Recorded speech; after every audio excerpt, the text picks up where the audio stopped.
그냥 아무 일도 없었다는 듯이 그렇게 시간이 흐른 것이죠. 그러던 어느 날 2004년에 당시 전재용 선장이 구조했던 난민 중에 한 사람이 그를 찾고 있다는 소식이 그에게 전해집니다. 그 사람의 이름은 바로 피터 누엔이라는 사람인데요. 미국에 살고 있는 사람이었어요. 그래서 극적으로 2004년에 그들은 LA에서 재회를 했고요. 그들의 만남이 그 만남을 통해서 세계적인 이슈가 되었습니다.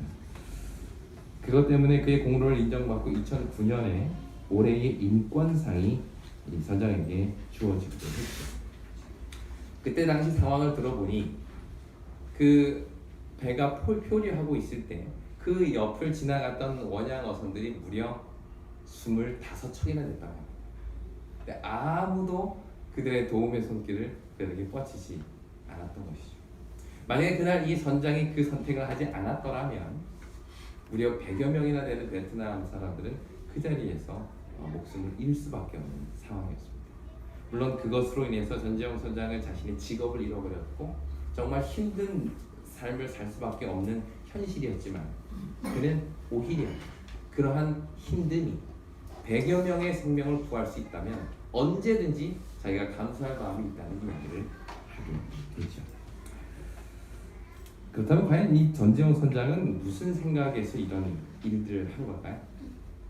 베트남 사람들, 얼굴 일면식도 없고 나랑 피도 섞이지 않은 그 사람들을 다 무시하고 그냥 지나쳤던 사람들과 같지 않고 이 전재용 선장은 무슨 이유로 그 사람들을 자기 배에 태운 걸까요?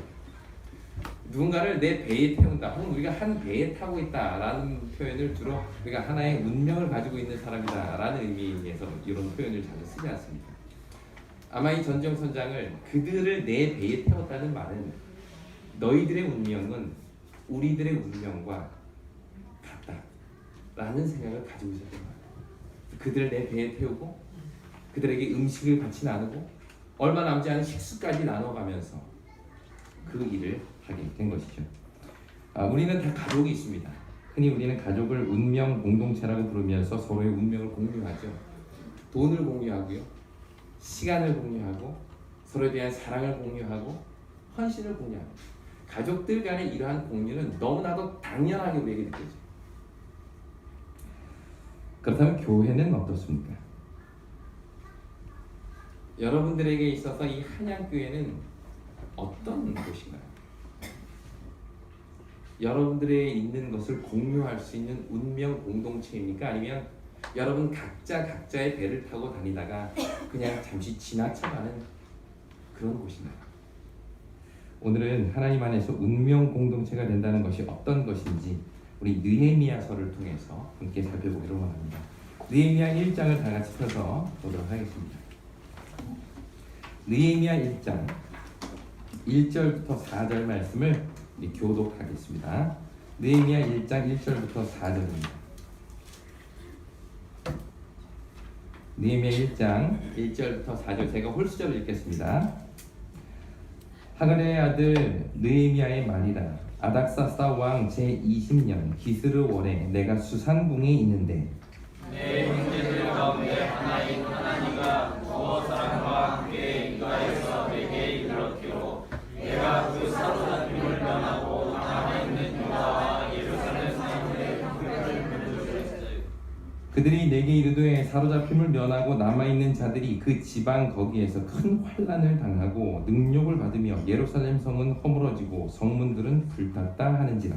내가 이 말을 듣고 앉아서 울고 수일 동안 슬퍼하며 하늘의 하나님 앞에 금식하며 기도하여. 이 상황은 이랬습니다. 이스라엘 백성 우리가 잘 알듯이 이 남방 유다가 바벨론에 의해서 멸망을 당하죠. 그러면서 이제 나라가 다 없어져 버립니다. 그리고는 오랫동안 바벨론의 포로로 잡혀가 있다가 고레스 왕 때 너희들 돌아오고 싶은 사람 돌아가라. 그래서 예루살렘 성에 돌아가서 성전을 짓고 뭐 너희들 살고 싶은 대로 이제 살아라라고 귀환령을 내립니다. 그때 많은 사람들이 돌아와가지고 이제 그런 일들을 회복하는 일들을 하는데, 그래서 뭐 잘 됐을 거라고 생각을 했는데 그런 예루살렘에서 있었던 이야기들을 누군가가 이 페르시아에 와서 느헤미야에게 이야기를 해줍니다. 근데 상황이 어떻대요? 여기 보니까 환란을 당하고 능욕을 받고 예루살렘 성은 허물어지고 성문은 다 불탔다는 이야기를 듣습니다. 그때 느헤미야는 크게 세 가지 반응을 보입니다. 참고로 말씀드리면 느헤미야는요, 그 바벨론 땅 거기에서 태어나서 거기에서 자란 이민 2세입니다. 그러니까 단 한 번도 예루살렘에 와본 적도, 이스라엘 백성들에 대한 어떤 그 끈끈한 동족에도 기대할 수 없는 상황일 수밖에 없었어요. 우리가 흔히 미국에서 태어나서 거기서 자란 우리 코리안 아메리칸들 이렇게 만나보면 그들은 너는 어느 나라 사람이냐 이런 질문을 하면 조금의 주저함도 없이 자기는 아메리칸이라고 이야기를 합니다. 그들은 한국의 정치나 한국의 상황이나 한국의 어떤 아픔에 대해서 크게 관심이 없어요. 언어도 영어고 그들의 문화도 미국 문화. 느헤미야도 어찌 보면 충분히 그럴 수 있는 상황에 있는 사람이었어요. 거기서 자랐고 그 나라 말을 쓰고 단 한 번도 예루살렘에 대한 어떤 추억이 그에게는 없는 그런 이민 2세. 그런데 그가 예루살렘 성이 무너지고 성문이 불타고 모든 이스라엘 백성들이 고통 중에 있다는 이야기를 듣자 그가 보인 첫 번째 반응은 이것이었습니다. 4절. 내가 이 말을 듣고 앉아서 울고 수일 동안 슬퍼하며 하늘의 하나님 앞에 금식하며 기도하여. 이 당시 느헤미야는 수산궁이라는 왕궁에 있었습니다. 왜냐하면 그는 왕의 수를 맡은 관원이었기 때문입니다. 오늘날 말하면 정말 왕의 생명을 책임지는 가장 신임받는 종 중에 하나였다는 것입니다. 그렇게 부귀영화를 누리고 살던 이 느헤미야에게 그 소식이 전해졌고 그는 그 소식을 듣자 수일 동안 슬퍼하며 하나님 앞에 금식하며 기도했다는 것입니다. 여기서 우리는 운명 공동체라는 것을 어떤 모습인지를 보여주는 것을 보게 되는, 첫 번째는 바로 아픔을 공유하고 있다는 것입니다. 예루살렘 상황을 들은 느헤미야의 첫 번째 반응은 슬퍼하는 것이었어요. 왜 그는 예루살렘을 위해서 우는 걸까요? 어쩌보면 예루살렘에 있는 사람들도 본인을 위해서 울지 않는데 저 멀리 수산궁에 있는 사람이 아무런 상관도 없고 가본 적도 없는 이 느헤미야가 왜 예루살렘의 힘든 소식을 듣고 눈물을 흘리고 우는 걸까요? 그것은 아마도 이방에서 태어나 그곳에 쭉 자란 느헤미야라 할지라도 그의 마음 가운데는 예루살렘에 대한 강한 어떤 운명 공동체적인 마음이 그에게 있었던 것입니다. 그 마음으로 인하여 예루살렘의 소식을 들었을 때에 그는 답답해했고 슬퍼했고 그 자리에서 금식하며 하나님께 눈물로 기도했던 것이죠. 이것이 예루살렘과 나는 하나의 운명이다 라는 생각을 가진 사람의 모습인 것입니다. 오늘날 우리는 어떻습니까? 우리는 한국 재림교회에 대해서 정말 날선 비난들을 많이 합니다. 각 교회의 여러 안타까운 이야기를 들으면서 마치 남의 집 부부싸움 이야기하듯이 너무도 쉽게 비난을 하고 혀를 차지합니다. 그러나 과연 나는 얼마나 이런 교회의 현실에 아파하고 눈물을 흘리고 느헤미야와 같이 금식하며 기도했냐? 라고 스스로에게 한번 물어보시기 바랍니다. 내가 정말 이 교회가 나의 운명 공동체라고 생각한다면 이 교회의 아픔을, 교회의 슬픈 현실을 나는 얼마나 아파했고 그 일을 위해 기도했느냐는 것입니다. 진정한 운명 공동체적인 마인드는 바로 교회의 아픔을 공유할 줄 아는 마음입니다. 그 마음이 우리 모두에게 있게 되기를 간절히 바랍니다. 둘째로는 운명 공동체의 두 번째 모습은 책임을 공유하는 겁니다. 첫 번째는 아픔을 공유했다면 두 번째는 책임을 공유합니다. 6절 말씀 보시겠습니다. 이제 종이 주의 종들인 이스라엘 자손을 위하여 주야로 기도하오며 우리 이스라엘 자손이 주께 범한 죄들을 자복하오니 주는 귀를 기울이시며 눈을 여시사 종의 기도를 들으시옵소서. 나와 내 아버지의 집이 범죄하여 주를 향하여 크게 악을 행하여 주께서 주의 종 모세에게 명하신 계명과 율례와 규례를 지키지 아니하였나이다. 이건 이제 느헤미야의 기도의 내용인데요. 여기 한번 잘 보시면 자신과 자신의 아비의 집이 범죄했다라고 이야기합니다. 그래서 이러한 어려움을 당하고 있다라고 이야기를 하는데 엄밀히 한번 얘기를 해보겠습니다. 이스라엘 백성들이 포로 생활을 하는 것이 느헤미야의 죄 때문이었을까요? 그는 그때 태어나지도 않았습니다. 그럼에도 불구하고 느헤미야는 왜 이 조상들이 온전히 하나님 말씀 지키지 않아서 우리가 지금 이 모양 이 꼴이 됐습니다 라고 기도하지 않고 하나님 저의 죄 때문입니다. 우리 조상들의 죄뿐만 아니라 저희의 죄 때문에 이런 일이 벌어졌습니다 라는 이야기를 하는 걸까요? 사람들은 흔히 뭔가 문제가 생기면 자신이 죄를 지었더라도 남이 죄를 지었기 때문에 그렇게 됐다라고 이렇게 넘기는 게 일반적인 모습입니다. 뭐가 잘 되면 내가 잘해서 잘 된 것이지만 잘 안 되면 조상 탓을 하는 것이 우리의 일반적인 문화죠. 그러나 느헤미야는 자신이 이 나라가 망한 것에 대한 아무런 실제적인 책임이 없음에도 불구하고 그런 이야기를 합니다. 하나님, 나의 죄, 그 죄 때문에 이런 것입니다. 주님 그 죄를 용서해 주십시오 라고 이 현실의 암담함에 대한 책임을 공유하고 있음을 보게 되는 겁니다. 우리 주위에 이런 분들이 계시죠? 자기는 그게 잘못도 안 하고 잘못한 게 아무것도 없음에도 불구하고 다 내 잘못이라고 이야기하시는 분들. 누구세요? 네, 여기 다 앉아 계시지 않습니까? 자녀 때문에 학교에 끌려가고 싶은 적 없으십니까? 유리창은 자식이 깨고 싸움은 아들이 했는데 잘못했다고는 누가 그래? 부모님. 왜 그럴까요?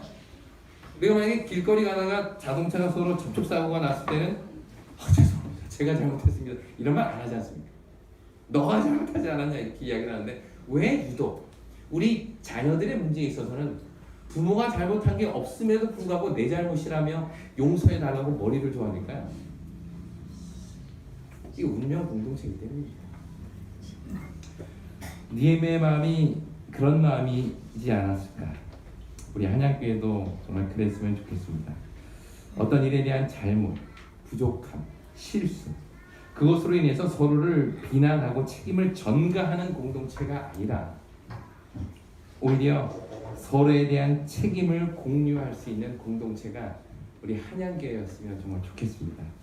누군가의 잘못과 실패와 나태함을 보면서 비난하기보다는 오히려 내가 잘못해서 내 사랑이 부족해서 그렇다, 내가 모자라서 그렇다 라고 책임을 공유할 때 그 공동체는 거기에 희망을 볼 수 있게 되는 것이죠.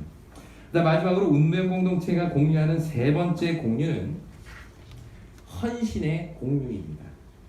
사실 이 당시 다들 먹고 사는 문제로 인해서 페르시아에 그대로 남아 있었던 상황이에요. 무슨 말인가 하면 고레스가 야 너희들 다 돌아갈 사람들은 다 돌아가라 라고 이야기했을 때 1차 포로 귀환령에서 귀환했던 사람이 5만 명이었습니다. 그런데 2차 포로 귀환령이 또 내리는데요. 그때는 귀환했던 사람이 몇 명인가? 딱 2,000명만 돌아와요. 왜 그렇게 사람들이 고향으로 돌아가라 해도 안 돌아가는 걸까요? 여러분 이스라엘 백성들이 바벨론에서 포로로 살긴 했지만 그게 이집트에서 노역하며 살았던 그런 개념의 포로는 아니었어요. 오히려 거기서 자기의 재산을 가지고 땅을 사고 집을 사서 거기에서 그냥 살았던 사람들입니다. 또 다시 말하면 거기에서 터를 닦고 안주하면서 살았어요. 그래서 사람들이 돌아가라 해도 거의 많은 사람들이 돌아오지 않고 그 자리에서 머물러서 거기 살았습니다. 거기서 있으면 자식들 공부도 더 잘할 수 있고 더 출세할 수 있고 내 자리도 어느 정도 여기에 털을 잡고 있기 때문에 아무것도 없는 예루살렘에 돌아가서 맨 땅에 헤딩하는 것보다는 여기 있는 것이 훨씬 더 안전하다고 생각했어요. 그런 상황에서 느헤미야는 이런 기도를 합니다. 11절 주여 구하오니 귀를 기울이사 종의 기도와 주의 이름을 경외하기를 기뻐하는 종들의 기도를 들으시고 오늘 종이 형통하여 이 사람 앞에서 은혜를 입게 하시오. 여기서 말하는 이 사람은 왕을 얘기하는데 이제 왕에게 부탁을 하려고 하는 거예요. 저를 어디로? 예루살렘으로 보내라. 남들은 다 안 가겠다고, 난 여기 정말 편하고 여기서 직장 얻고 여기서 잘 살고 있으니까 오히려 나는 예루살렘 안 가겠다고 하는 판에 느헤미야는 나는 오히려 거기를 뛰어들겠다. 오히려 여기서 가장 높은 지위의 재산을 누리고 살았던 이 느헤미야가 예루살렘이 불타고 회파되고 성문이 다 망가졌다는 이야기를 듣자 모든 것 다 뒤로 하고 나는 거기에 뛰어들겠다는 거. 그 암담한 현실에 내가 가겠다는 거. 내 몸과 내 삶을 던져서 이 예루살렘을 회복하는 일에 앞장서겠다는 거. 헌신을 공유한다. 이것이 예루살렘이 나의 운명과 하나라고 생각했던 사람의 모습인 것이죠. 여러분, 한양교회의 운명 공동체, 한양교회가 운명 공동체라면 반드시 헌신이 공유되어야만 합니다. 단순히 몇 사람의 어깨에만 지워지는 것이 아니라 헌신은 반드시 여기에 계신 모든 분들에게 공유되어야 해요. 그냥 단순히 몇 사람에게 책임을 떠넘기는 것이 아니라 모두가 교회 문제에 관심을 갖고 모두가 교회 문제를 위하여 기도하며 교회의 아픔을 공유할 수 있는 마음이 있어야 된다는 겁니다. 그런 집단의 희망이 있는 거예요. 느헤미야는 결국 아픔을 공유했고 책임을 공유했고 마침내 헌신을 공유했습니다. 그 결과 아무도 이 성이 다시 세워지리라고 생각하지 못했던 그 상황에서 느헤미야가 갔고 그들과 함께 뒹굴며 52일 만에 성을 완성합니다. 그리고 그렇게 완성된 성과 성벽 안에 마침내 얼마 후에 누가 오셔요? 약속된 메시아가 오시게 되는 것이죠. 사랑하는 하나님의 성도 여러분, 우리 교회에도 무너진 곳이 분명히 있을 겁니다. 여러분들의 헌신과 수고를 통해서, 여러분들의 기도를 통해서 수보되어야 할 것들이 분명히 있겠죠. 이렇게 이 교회가 여러분들의 헌신과 기도를 통하여 온전히 세워질 때 우리 예수 그리스도의 재림을 준비할 수 있게 되지 않겠습니까? 이 일에 여러분 한 사람 한 사람이 이 교회의 주인의식을 가지고 기도하는 마음, 헌신에 동참해 주시기를 간절히 바랍니다. 그럴 때에 이 교회를 통해서 하나님의 귀한 역사가 이루어지리라고 확신합니다.